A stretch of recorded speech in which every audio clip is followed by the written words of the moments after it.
வணக்கம். இரவு நேர பிரதான செய்திகள். செய்திகளினூடாக நர்மதாசிரியில் முதலில் தலைப்புச் செய்திகள்.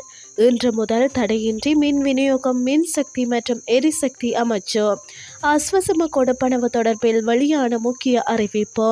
பண்டிகை காலத்தை முன்னிட்டு விசேட சோதனை நடவடிக்கைகள்.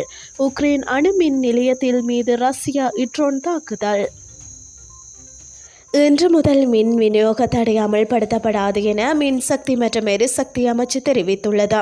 கடந்த ஞாயிற்றுக்கிழமை நாடு முழுவதும் ஏற்பட்ட திடீர் மின் தடை காரணமாக நுரைச்சோலை அனல் மின் நிலையத்தின் 3 மின் பிரபாகிகள் செயலிழந்தன.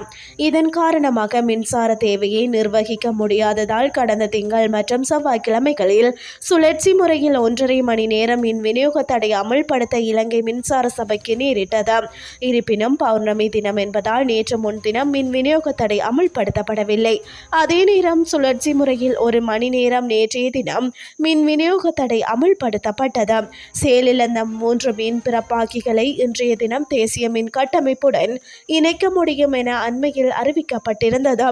இருப்பினும் நேற்று பிற்பகல் வரை செயற்படாமல் இருந்த மின் பிறப்பாக்கிகள் மீண்டும் இயக்கப்பட்டுள்ளன.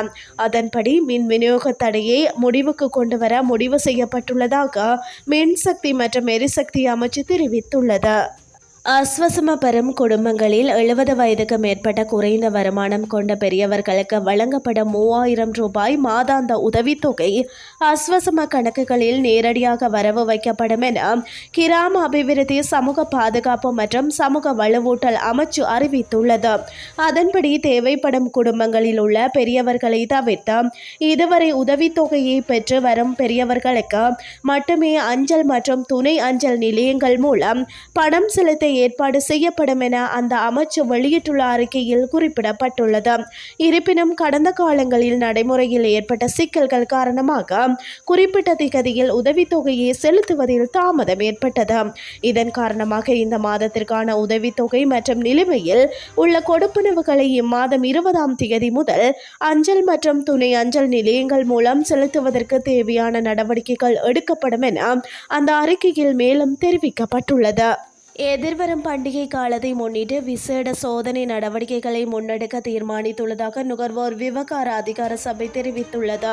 அத்துடன் கட்டுப்பாட்டு விலையை விட அதிக விலைக்கு பொருட்களை விற்பனை செய்யும் விற்பனையாளர்கள் தொடர்பில் முறைப்பாடளிக்குமாறு அந்த அதிகார சபை குறிப்பிட்டுள்ளது.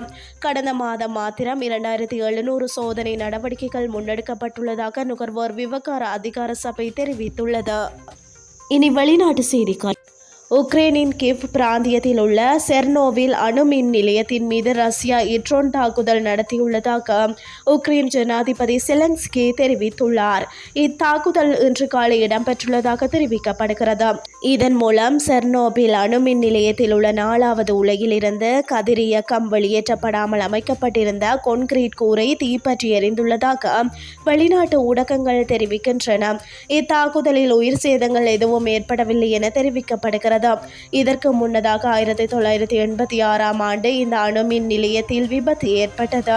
உக்ரைனுக்கும் ரஷ்யாவுக்கும் இடையில் 3 வருடங்களாக நடைபெற்று வரும் தாக்குதல்களில் உக்ரைனில் உள்ள 4 அணுமின் நிலையங்களுக்கு தாக்குதல் நடத்தப்பட்டுள்ளதாக வெளிநாட்டு ஊடகங்கள் தெரிவிக்கின்றன. இத்துடன் செய்திகள் யாவும் நிறைவடைகின்றது. அடுத்த மணித்தியால செய்திகளை காலை 8:30க்கு எதிர்பாருங்கள். நன்றி.